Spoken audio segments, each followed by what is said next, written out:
ఆలకిద్దామండి. వెనకనే కూర్చోండి, అక్కడి నుంచి కనిపించదు కనుక. Praise the lord.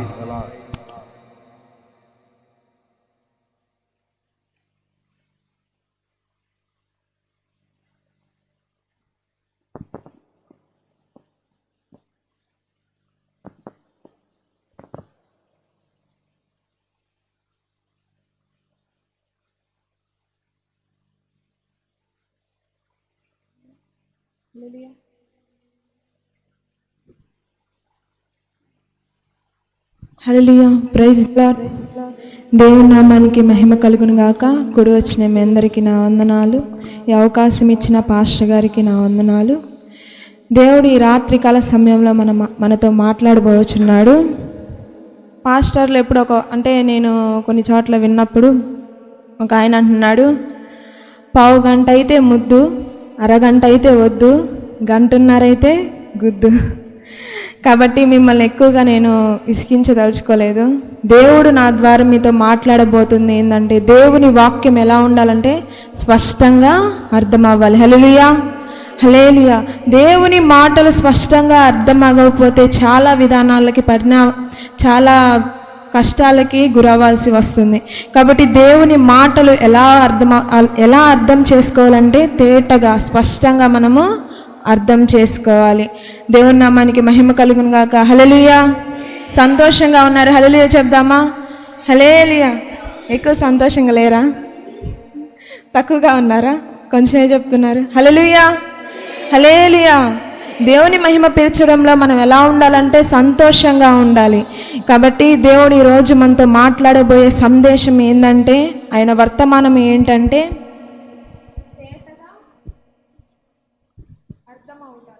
వాక్యము మనము తేటగా అర్థం చేసుకోవాలి. కాబట్టి ఒకసారి బైబిల్ గ్రంథంలో తీద్దాం. అపోస్తల కార్యములు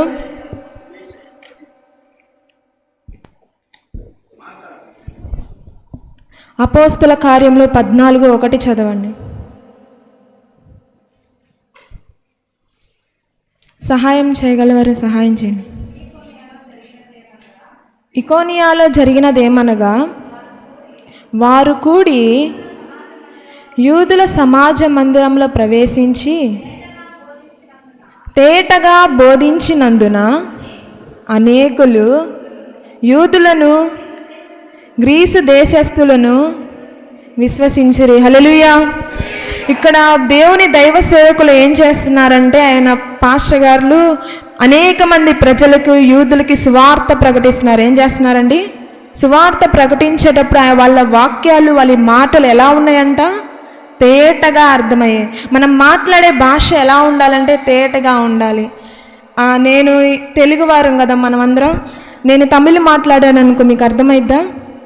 అర్థం కాదు. హిందీ మాట్లాడితే అర్థం కాదు. మనం ఏ భాష మాట్లాడితే అర్థమైందంటే, మీ భాషలో నేను మాట్లాడితే మీకు అర్థమవుతుంది. కాబట్టి ఇక్కడ వీళ్ళు దైవ సేవకులు ఏం చేశారంటే, వారికి అర్థమయ్యే రీతిగా తేటగా దేవుని వాక్యములు బోధించారు. హల్లెలూయా. తేటగా దేవుని వాక్యములు మనకు అర్థం కాకపోతే చాలా పర్యావసాలకి ఎదుర్కోవాల్సి వస్తుంది. ఒకసారి ఒక అమ్మాయి కొత్తగా పెళ్ళయి అత్తారింటికి వెళ్ళిందంట. ఎక్కడికి వెళ్ళింది? అత్తారింటికి వెళ్తే ఒక ముసలాం వచ్చి ఆమెతో చెబుతుందంట, అమ్మ బాగున్నావా? అంతా బాగానే ఉందంటే, పర్లేదు బామ్మ బాగానే ఉంది, నువ్వే తింటున్నావా లేకపోతే ఏమన్నా డబ్బులు సహాయం ఏమైనా ఉన్నాయా అది ఇది అని చెప్పారంట. లేదు అంటే, కొన్ని డబ్బులు అంటే కొన్ని రాళ్ళు నువ్వు వెనకేసుకుంటా ఉండు, నీకు బాగా కూడా అయినప్పుడు నీకేమైనా అవసరతలు ఉంటే నీకు సహాయపడతాయి ఆ రాళ్ళు అని చెప్పిందంట. అయితే ఈ బిడ్డ చిన్న వయసే కదా, ఈ బిడ్డకు అర్థం కాలేదు. ఒకసారి బియ్యం చెరుగుతూ ఉందంట. బామ్మ చెప్పింది గుర్తుకొచ్చింది. ఎవరు చెప్పింది? బామ్మ చెప్పింది కదా 4 రాళ్ళు వెనకేసుకోమని. ఈ బియ్యంలో ఏం చేస్తుంది? ఒక్కొక్కటిగా వెనక్కేస్తుంది. 1, 2, 3, 4 అని అలా రోజు చేస్తూ ఉందంట. ఒకసారి వాళ్ళ భర్త గమనించి, ఏంది ఈమె ఇలా చేస్తుంది, రోజు ఇలా చేయదే, ఎందుకు ఇలా చేస్తుందని ఆలోచిస్తూ ఉన్నాడంట. ఒకరోజు చూశాడంట, 2 రోజులు చూశాడంట, 3వ రోజు చూశాడంట. 4వ రోజు వాళ్ళ అమ్మకి చెప్పి, ఈ అమ్మాయికి దెయ్యం పట్టింది, పిచ్చి పట్టింది, 4 రాళ్ళు తీసుకొని వెనక్కి ఇసిరేస్తూ ఉంది, 1, 2 అని లెక్క పెడతా ఉంది, ఏమన్నా మంత్రాలు చదువుతుందా అని అన్నాడంట. వాళ్ళ అమ్మ నిన్నంట, ఈ దెయ్యం వదలాలంటే ఏం చేయాలంటే, లోకస్తులు ఎలా వదిలిస్తారు దెయ్యాల్ని? చీపిరి కట్టలు చాటలతో వదిలిస్తారు. మనమైతే దేవుని వాక్యం ద్వారా, దేవుని ప్రార్థన ద్వారా మనం వదిలిస్తాం. అలాగే వాళ్ళు ఏం చేశారు, చీపిరి కట్ట చాట తీసుకొని ఆమె ఒళ్ళంతా పగలగొట్టారు. కాబట్టి ఆ పెద్దామె చెప్పిన మాటని ఏమేం చేసుకుంది, సరిగా అర్థం చేసుకోవాలి. ఆమెకి తేటగా అర్థం కాల, స్పష్టంగా అర్థం కాల. అందువలన ఆమెకి ఏం కలిగింది, శిక్ష కలిగింది.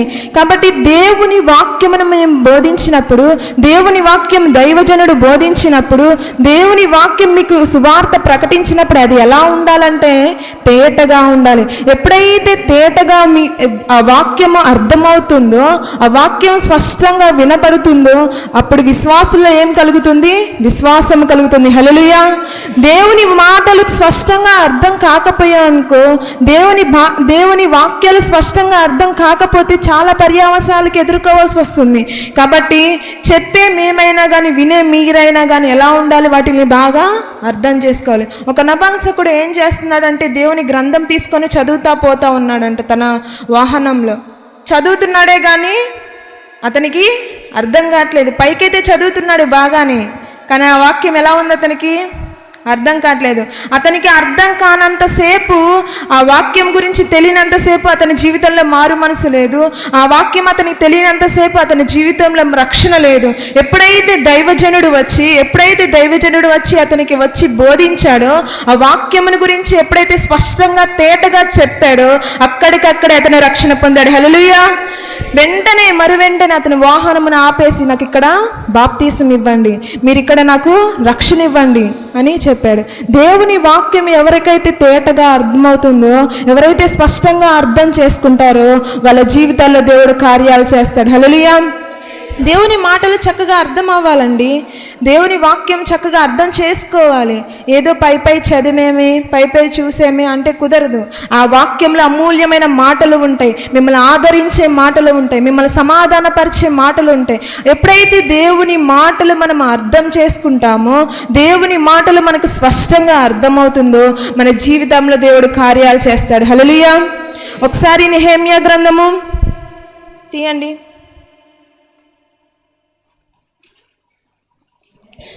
నెహెమ్యా 8 చదవండి ఒకసారి. ఇటువలనే వారు దేవుని గ్రంథమును స్పష్టముగా చదివి వినిపించి జనులు బాగుగా గ్రహించున్నట్లు దానికి అర్థము చెప్పిరి. జనులందరూ ధర్మశాస్త్ర గ్రంథపు మాటలు విని ఏడవ మొదలు పెట్టగా, ఇక్కడ ఏం చేశారు, భక్తులు ఏం చేశారంటే దేవుని వాక్యాన్ని బోధిస్తూ ఉన్నారు. దేవుని వాక్యాన్ని ఎప్పుడైతే బోధిస్తూ ఉన్నారో, ఇజ్రాయేల్ ప్రజలలో, ఆ ప్రాంత ప్రజలలో ఏం కలిగింది, దుఃఖం కలిగింది. కొన్నిసార్లు మనకు దేవుని వాక్యాలు విన్నప్పుడు చాలా ఆదరణ కలుగుతుంది, ఏడుపు వచ్చేస్తూ ఉంటుంది. దేవుని వాక్యం, ఈరోజు దేవుడు నాతోనే మాట్లాడుతున్నాడు, నా జీవితం గురించే మాట్లాడుతున్నాడు, నా పట్ల ఇన్ని కార్యాలు దేవుడు చేయబోతున్నాడా అని సంతోషం కలుగుతుంది, ఆనందం కలుగుతుంది, దుఃఖము కలుగుతుంది. ఎప్పుడైతే ధర్మశాస్త్రమును గురించి ఇక్కడ వీరు బోధించారో, వాళ్ళలో ఏం కలిగిందంట, దుఃఖం కలిగింది. హల్లెలూయా. దేవుని మాటలు మనం విన్నప్పుడు, మనం దేవుని వాక్యం విన్నప్పుడు మనమెవరో తెలుస్తుంది. నువ్వు తెలియాలంటే నీకు నువ్వే తెలియదు. ఎదుటివారు చెప్పాలి, నీ తల్లిదండ్రులు చెప్పాలి, ఇతరులు చెప్పాలి. నువ్వు ఎలా ఉంటున్నావో, నీ పరిస్థితులు ఎలా ఉంటున్నాయో, అంటే నువ్వు చేసే ప్రవర్తన ఎలా ఉంటుందో మనకి బాగానే ఉంటుంది. ఎలా ఉంటుంది, నేను మంచిదాన్ని అని నేను చెప్పుకుంటే సరిపోదు, నా గురించి నేను సాక్ష్యం చెప్పుకుంటే సరిపోదు. సంఘము చెప్పాలి, దైవజనుడు చెప్పాలి, వెలుపల ఉన్నవారు చెప్పాలి, తల్లిదండ్రులు చెప్పాలి, కుటుంబం చెప్పాలి నేను మంచిదాన్ని అని. నా సాక్ష్యము దేవుని వాక్యంలో ఉంది కదా, నీ సాక్ష్యము సొంత సాక్ష్యము చెల్లదు, ఇతరులు నీ గురించి సాక్ష్యము చెప్పాలి. ఎప్పుడైతే వీరు దేవుని వాక్యం గురించి స్పష్టంగా చెప్పారో, వారి హృదయంలో దుఃఖము కలిగిపోయింది, వాళ్ళ హృదయం కరిగిపోయింది, ఏడుస్తున్నారు. ఇంత అమూల్యమైన మాటలు మేము పోగొట్టుకుంటుంది, ఇంత అమూల్యమైన మాటలు మేము విడిచిపెడుతుంది. దేవుని మాటలు ఎంత బాగుంటాయంటే, ఎంత ఆదరణ కలిగిస్తాయంటే, ఎంత సంతోషాన్ని కలిగిస్తాయంటే, చాలా సంతోషాన్ని కలిగిస్తాయి. కొంతమంది ఈ అమూల్యమైన మాటల్ని పోగొట్టుగా ఉన్నారు, కొంతమంది అమూల్యమైన మాటలకి దూరం అయిపోతూ ఉన్నారు. ఏం కాదులే, ఈరోజు దేవుని మందిరానికి వెళ్ళకపోతే, ఒకవేళ నువ్వు వస్తే నీ జీవితంలో కార్యం జరగొచ్చేమో. ఈ రాత్రికాల సమయంలో లోకంలో చాలామంది ఉన్నారు, మీరే ఎందుకు కూర్చోవాలి? మీకెందుకంత భారము? నేను నా కుటుంబము రక్షించబడాలనే ఆ భారము మీకుంది కాబట్టి మీరు ఇక్కడికి వచ్చి కూర్చున్నారు. హల్లెలూయా. లూదియా అనే స్త్రీ, ముగ్గుపడి అమ్ముకునే ఒక స్త్రీ, ఆమె వెళుతూ ఉంటే దైవజనుడు సువార్త ప్రకటిస్తూ ఉన్నాడు. ఆమె అక్కడే నిలబడి నించొని దేవుని వాక్యం వింటుంది. ఎప్పుడైతే దేవుని వాక్యము ఆమె స్పష్టంగా వినిందో, తేటగా ఆమెకు అర్థమైందో, ఆమె జీవితంలో దేవుడు మార్పును చూపించాడు. ఆమె జీవితమునే మార్చేశాడు. ఆమె రక్షించబడమే కాదు, తన కుటుంబాన్ని మొత్తాన్ని రక్షించుకుంది. మీరు రక్షించబడమే కాదు, నీ కుటుంబంలో అందరూ రక్షించబడాలి. యెహోషువ అంటున్నాడు, నేనును నా ఇంటి వారందరూ యెహోవాను సేవిస్తున్నారు. మీరు సేవిస్తున్నారా? మీ కుటుంబం అంతా రక్షణ పడిందా? చెప్పండి అమ్మా. మా కుటుంబం అంతా రక్షింపబడిందని ధైర్యంగా మనము చెప్పగలాలి. హల్లెలూయా. అది నీ చేతుల్లో ఉంది. ఈరోజు నీ కుటుంబాన్ని నువ్వు రక్షించుకోలేకపోయావు అనుకో, నీ భర్త నువ్వు రక్షించుకోలేకపోయావు అనుకో, దేవుడు పలానా రోజు నీ గురించి లెక్కప్పు చెప్తాడు. నీ కుటుంబాన్ని నువ్వు రక్షించలేకపోయావు, ఎలా నా రాజ్యానికి నువ్వు చేరగలుగుతావు అని దేవుడు ప్రశ్న అడుగుతాడు.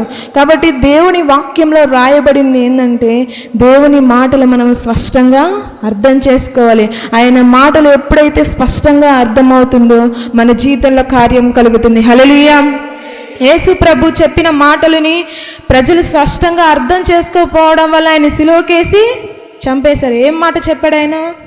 ఈ గుడిని పడగొట్టండి, 3 దినములలోకి నేను దానిని లేపుతానని. దేవుడు ఎవరి గురించి చెప్పారు అక్కడ?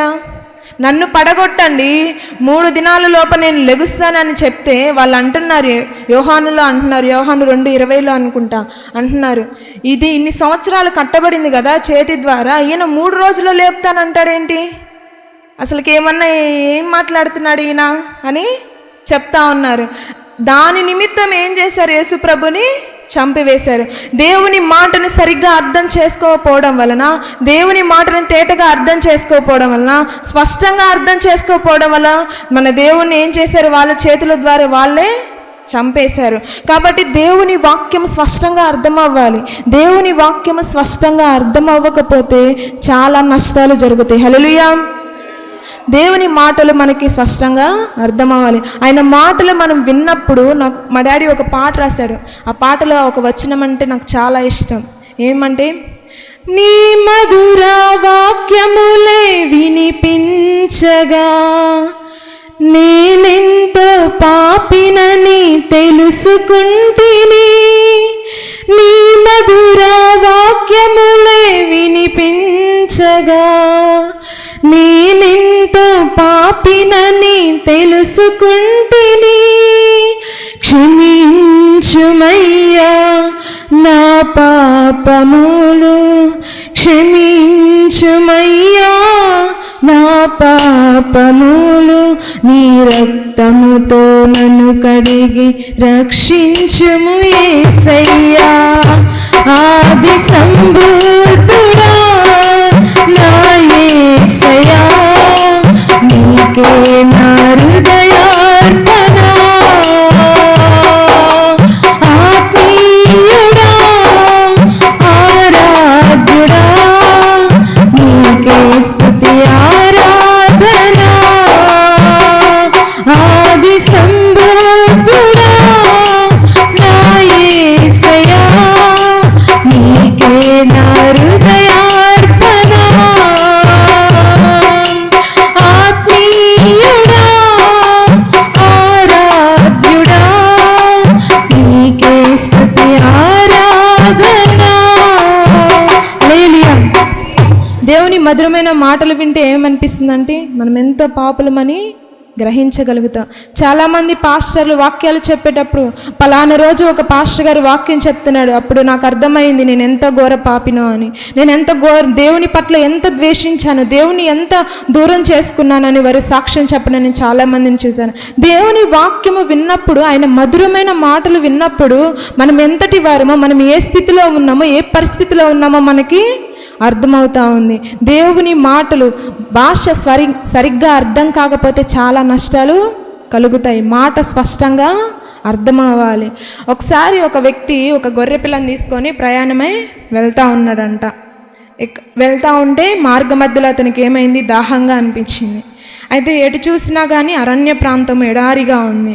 అయితే కొంచెం దూరం వెళ్ళగా ఒక చెట్టు కింద ఒక వ్యక్తి కూర్చొని ఉండో చూశాడు. అప్పట్లో ఇప్పుడంటే మనకి బోర్లు అవన్నీ ఉన్నాయి, కానీ అప్పట్లో అలాంటివి ఏమీ ఉండవు. ఏముంటాయంటే కోనేరులు, చెరువులు అలాంటివి ఉంటాయి. అప్పట్లో పుణ్యాత్ములు ఏం చేశారంటే పుణ్యం కట్టుకోవడానికి కోనేరులు వాటిలన్నిటిని తవ్విచ్చేవారు. అయితే ఈ వ్యక్తికి బాగా దాహం వేస్తూ ఉంది. ఎటు చూసిన అరణ్య ప్రాంతము, ఎవరిని అడుగుదామా అని చూస్తే ఎవరు దొరకలేదు.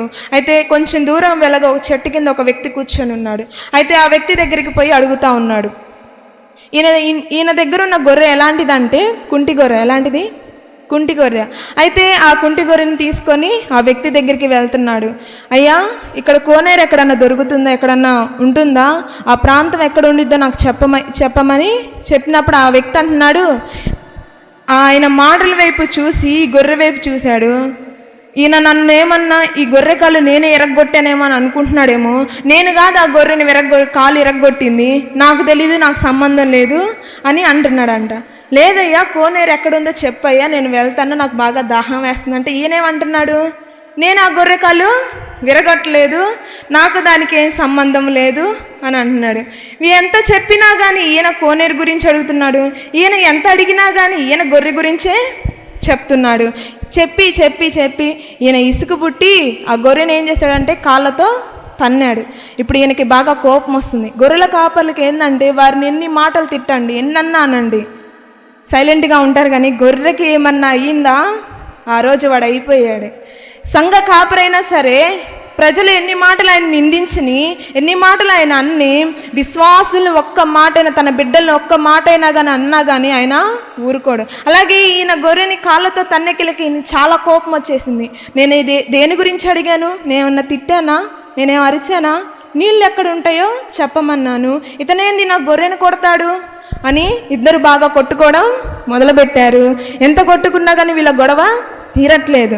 ఇదంతా కుదరదు, నీది కరెక్టా నాది కరెక్టా అని మనం ఎవరన్నా అడుగుదామని ఇద్దరు అనుకున్నారంట.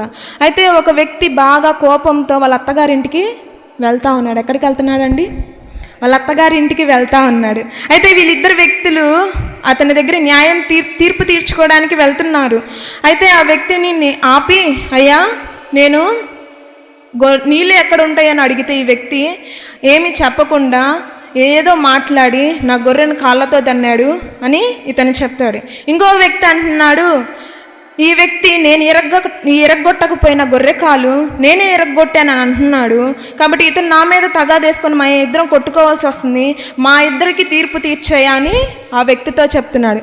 ఆ వ్యక్తి అంటున్నాడు, మీరెన్ని చెప్పినా సరే అలిగి పుట్టింటికి వెళ్ళిన నా భార్యని నేను అసలుకి తెచ్చుకోను, మీరు చావండి, నాకు తెలియదు, నాకు ఎన్ని మాటలు మీరు చెప్పొద్దు, మీరు ఎన్ని మాటలు చెప్పండి, నేను మాత్రం ఆమెని తెచ్చుకోను, నాకు అవసరం లేదు ఆమె అని అంటున్నాడు. కాబట్టి దీన్ని బట్టి ఇక్కడ ఏమర్థమైంది, ఒకరి భాష ఒకరికి అర్థం కావట్లేదు. వీళ్ళు ఏంటంటే చెవిటివారు. ఎలాంటి వారు? చెవిటి వాళ్ళు. కాబట్టి వారి భాష వారికే అర్థం కావట్లేదు. తేటగా అర్థం కాకపోవడం వల్ల ఏం జరిగింది? ఇక్కడ తగాదాలు జరిగినాయి, కొట్లాట్లు జరిగినాయి, నష్టాలు జరిగినాయి. కాబట్టి దేవుని వాక్యం సెలవిస్తుంది, దేవుని మాట ఎలా ఉండాలంటే స్పష్టంగా అర్థం అవ్వాలి, స్పష్టంగా మనము అర్థం చేసుకోవాలి. అరణ్యంలో ఇజ్రాయెల్ ప్రజలు వ్యాధులతో బాధలతో బాధపడిపోతూ ఉన్నారు వాళ్ళు చేసిన పొరపాట్లకి. అప్పుడు మోషే దగ్గరకు వచ్చి, అయ్యా, నశించిపోతున్నాము, మమ్మల్ని కాపాడు, రక్షించు అని మోషే వైపు చూసి కేకలు వేస్తూ ఉన్నారు. ఎందుకు వాళ్ళు కేకలు వేస్తున్నారంటే తాపకరమైన సర్పములతో కాటు వేయబడి వారికి వ్యాధులు వచ్చాయి. ఎందుకు అవి వారిని కరిచినాయి అంటే దేవుని మాటలను నిర్లక్ష్యం చేసి ఆయనకి వ్యతిరేకంగా తిరిగినందుకు దేవుడు వాటిల్ని పంపించాడు. హల్లెలూయా. ఎప్పుడైతే మోషే వైపు తిరిగి దేవుని కొరకు, మా కొరకు దేవుని నువ్వు ప్రార్థించు, మేమేం చేయాలో మాకు చెప్పు అన్నప్పుడు మోషే చెప్పాడు, ఒక ఇత్తడి సర్పమును నిలబెట్టి దాని వైపు ఎవరైతే నిదానించి చూస్తారో, ఎవరైతే దాని వైపు తేరి చూస్తారో వారు రక్షించబడతారు. హల్లెలూయా. ఈరోజు నువ్వు నేను రక్షించబడాలంటే తాపకరమైన సర్పముల ద్వారా కాటివేయబడిన జీవితాలు మని. ఈరోజు నువ్వు నేను రక్షించబడాలంటే యేసు ప్రభు సిలువకెళ్ళి మనము చూడాలి. హల్లెలూయా. ఎప్పుడైతే ఇజ్రాయేల్ ప్రజలు దేవుని సిలువ వైపు, ఆ ఇత్తడి సర్పము అయిన సిలువ వైపు ఎప్పుడైతే చూశారో, ఎప్పుడైతే దాన్ని నిదానించి చూశారో వారు రక్షించబడ్డారు. హల్లెలూయా. కాబట్టి దేవుని వాక్యము మనకి ఎలా అర్థం అవ్వాలంటే స్పష్టంగా అర్థం అవ్వాలి. వాళ్ళు ఎందుకు రక్షించబడ్డారంటే పై చూసి సైడ్ అయిపోలేదు, తేటగా నిదానించి చూశారంట. ఒకసారి చదవండి, నిర్గమాకాండము సంఖ్యాకాండము 21:9 చదవండి.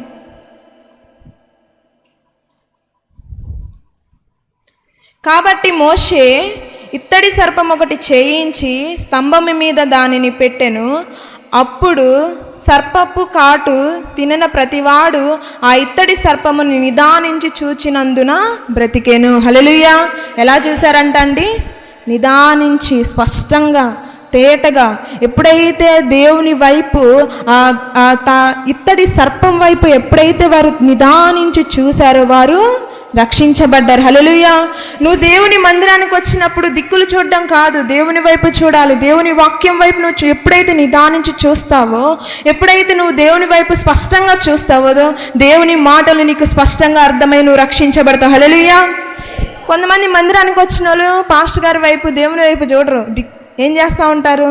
పలానమ్మ ఏం పూలు పెట్టుకొని వచ్చింది, పలానమ్మ ఏం గాజులు వేసుకొని వచ్చింది, ఏం చీర కట్టుకొని వచ్చింది అని చూస్తూ ఉంటారు. వీళ్ళు ఏం చేస్తున్నారు, వాళ్ళు ఏం చేస్తున్నారు అని చూస్తూ ఉంటారు. హల్లెలూయా. ఒక ఆమె దేవుని పాస్టర్ గారి దగ్గరికి వచ్చి అడుగుతుందంట, పాస్టర్ గారు నాకు ఈ సంఘం నచ్చలేదు, నేను ఈ రోజు నుంచి చర్చికి రాను, కాబట్టి ఈ సంఘానికి నాకు మధ్య సంబంధం తెగిపోయింది అని చెప్పిందంట పాస్టర్ గారి దగ్గరికి వచ్చి. ఈయన ఆశ్చర్యపోయి, నేను ఏమన్నా అన్నానా, ఏం తిట్టానా, వాక్యంలో కానీ చెప్పలేదేం గురించి, అయినా ఎందుకేమి వెళ్ళిపోతానని చెప్తుంది అని ఆలోచిస్తున్నాడంట. సరేలే ఏమికేమనిపించిందో అని అన్నాడంట. అయితే ఒకసారి అడిగాడంట, ఏందమ్మా ఎందుకని వెళ్ళాలనుకుంటున్నావు అంటే, పలానావు చూడు సెల్లు చూసుకుంటా ఉంది, పలానాయన చూడు చతుర్లు ఆడుకుంటా ఉన్నాడు, వాళ్ళ పిల్లలు చూడు ఆడుకుంటా ఉన్నారు, నాకు ఈ సంఘం నచ్చలేదు.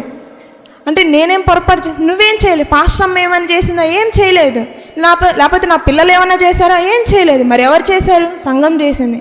అప్పుడు అన్నాడంట పాస్టర్ గారు, సరే అమ్మా నీ ఇష్టం, బలవంతం నేను చేయలేను, వెళ్తే వెళ్ళు, కానీ వెళ్ళేటప్పుడు ఒక మాట చెప్తాను విను అన్నాడంట. చెప్పండి పాస్టర్ గారు, మీరు ఏం చెప్పినా లాస్ట్ ఫైనల్ కాబట్టి చేసే వెళ్తానని చెప్పిందంట. హల్లెలూయా.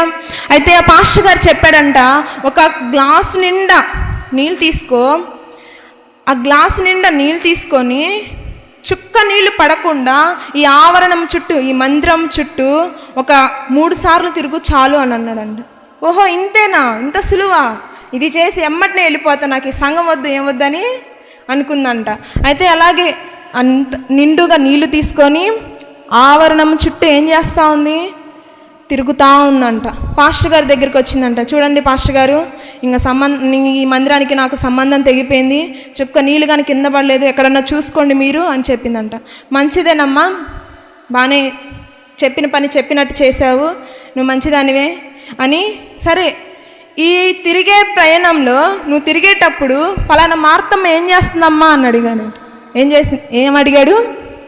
ఇప్పుడు నువ్వు తిరిగేటప్పుడు మార్తమ్మ ఏం చేస్తుందంటే, ఆమె ఏం చేస్తుందో నాకేం తెలుసు. సరే, ఎల్లయ్య ఏం చేస్తున్నాడమ్మా అంటే, ఏమో ఆయన ఏం చేస్తున్నాడు. ఆ పిల్లలు ఏం చేస్తున్నారంటే, ఏమో నాకేం తెలుసు, నన్ను అడుగుతారేంటి పాస్టర్ గారు, నేనంతా దేని మీద ఉంచే దృష్టి, ఈ నీళ్లు కింద పడిపోకుండా ఉండడమే చూసా, నేను వాళ్ళ గురించి నేను పట్టించుకోలేదు. నాకు ముఖ్యమైనది ఏంది, ఈ నీళ్లు కింద పడిపోకూడదు, ఈ నీళ్ళు కింద పడిపోతే నేను ఇచ్చిన మాట తప్పిపోతుంది, అది జ్ఞాపకం చేసుకొని నేను ఇది చేశాను, వారితో నాకేం సంబంధం, నేను వారిని ఎలా చూస్తాను, ఒకవేళ వాళ్ళ వైపు నేను చూశానే అనుకో, ఒకవేళ వారిని పరీక్షించానే అనుకో, ఈ నీళ్ళు ఎక్కడ పడిపోతాయో నాకు భయం. అప్పుడు అంటున్నాడంట పాస్టర్ గారు, నువ్వు దేవుని మందిరానికి వచ్చినప్పుడు నా వైపు దేవుని వైపు చూడకుండా ఇతర ప్రజలతో నీకెందుకు, దేవుని వాక్యము నువ్వు సరిగ్గా వినకపోయావనుకో, ఇతరుల వైపు చూసావనుకో, నీళ్ళలో నింపబడిన ఆత్మ పడిపోవచ్చు, నీలో నింపబడిన పరిశుద్ధాత్మ శక్తి తొలగిపోవచ్చు. కాబట్టి నువ్వు దేవుని మందిరానికి వచ్చినప్పుడు దేవుని వైపే నువ్వు గురించి చూడాలి, దేవుని వైపే నువ్వు నిదానించి చూడాలి. హల్లెలూయా. ఎప్పుడైతే ఈ సత్యాన్ని ఏమో గ్రహించిందో, ఎప్పుడైతే ఈ సత్యాన్ని ఏమో తెలుసుకుందో, ఎంతో బోర్న ఏడ్చేసి అయ్యా నన్ను క్షమించు, నేను ఇంత సత్యాన్ని గ్రహించలేకపోయి చిన్న వాటికి నేను మందిరాన్ని విడిచి సహవాసాన్ని విడిచి వెళ్ళిపోవాలనుకున్నాను, నన్ను క్షమించనామే తన పొరపాటును ఒప్పుకుంది. హల్లెలూయా. ఎప్పుడైతే ఈమె ఒక్క చుక్క నీరు కింద పడకుండా దాన్ని కాచుకుందో, కాపాడుకుందో, ఆమె జీవితంలో కార్యం జరిగింది. దాని గురించి ఎప్పుడైతే తెలుసుకుందో, వాటిని ఎలా చూసిందంట, నిదానించి జాగ్రత్తగా కొంచెం తల అటు తిప్పినా ఏమైపోయింది, నీళ్ళు కింద పడిపోతాయి. కాబట్టి దేవుని వాక్యం మనం విన్నప్పుడు ఏం చేయాలి తెలుసా, నిదానించి చూడాలి. పాస్టర్ గారు ఏం చెప్తాడో, దైవజనుడు ఈరోజు నాతో ఏం మాట్లాడబోతున్నాడు, దైవజనుడి నోటి ద్వారా దేవుడు ఈరోజు నాతో ఏం మాట్లాడిపోతున్నాడు అని స్పష్టంగా మనం వినాలి. తేటగా ఎప్పుడైతే నువ్వు దేవుని వాక్యాన్ని వింటావో, తేటగా ఎప్పుడైతే దేవుని వాక్యాన్ని నువ్వు గ్రహిస్తావో, నీ జీవితంలో కార్యం జరుగుతుంది. హల్లెలూయా. గ్రహింపులేని జీవితం వ్యర్థం. నువ్వు గ్రహించకపోయావనుకో నీ జీవితంలో కానీ నష్టాలే జరుగుతాయి. దేవుని వాక్యాన్ని శ్రద్ధగా వినకపోతే పాస్టర్ గారికి నష్టం కాదు, లేకపోతే వేరే వారికి నష్టం కాదు, నీకే నష్టం. నాకు మంచి కార్యం జరగాలి, నాకు మేలు జరగాలి అని నువ్వు అనుకుంటే దేవుని వాక్యం శ్రద్ధగా వినాలి. హల్లెలూయా. ఎవరైతే దేవుని వాక్యాన్ని స్పష్టంగా వింటారో, ఎవరైతే దేవుని మాట స్పష్టంగా వింటారో వాళ్ళ జీవితంలో కార్యం జరుగుతుంది. యాకోబు ఏం చేశాడు, తన భార్యని సరిగా చూసుకోలేదు, స్పష్టంగా చూసుకోలేదు, అందుకని ఏమైపోయాడు, మోసపోయాడు. ఒకరు కావాలనుకొని ఇంకొకరిని చేసుకున్నాడు. ఇప్పుడు ఇక్కడ ఏం జరిగింది, మోసం జరిగింది. దేవుని వాక్యంలో రాయబడింది, మోసం చేసేవారి కంటే మోసపోయేవారిది ఎక్కువ పొరపాటని దేవుని వాక్యంలో రాయబడింది. హల్లెలూయా. ఎందుకు నా యాకోబు జీవితంలో ఇలా జరిగిందంటే సరిగా చూసుకోలేదు, స్పష్టంగా చూడలేదు, తేటగా చూడలేదు, అందుకనే దాని జీవితంలో అన్యాయం జరిగిపోయింది. మళ్ళీ 14 సంవత్సరాలు కొలువు చేయాల్సి వచ్చింది. హల్లెలూయా. నీ జీవితంలో అలా జరగకూడదు అని అనుకుంటే దేవుని వాక్యమును శ్రద్ధగా వినాలి. హల్లెలూయా. దేవుని వాక్యాన్ని శ్రద్ధగా విన్నవారు రక్షించబడతారు. ఒక పాస్టర్ గారు అపోస్తులు ఏం చేస్తున్నారు, దేవుని వాక్యాన్ని ప్రకటిస్తూ ఉన్నారు. ఇంచుమించు ఎంతమంది రక్షించబడ్డారంట, 3000 మంది పైగా రక్షించబడాలి. ఎందుకు వారు రక్షించబడ్డారు, ఎందుకని వారికి ఆ వాక్యం అంత బాగా అర్థమైందంటే వారు స్పష్టంగా విన్నారు కాబట్టి వారికి రక్షణ కలిగింది.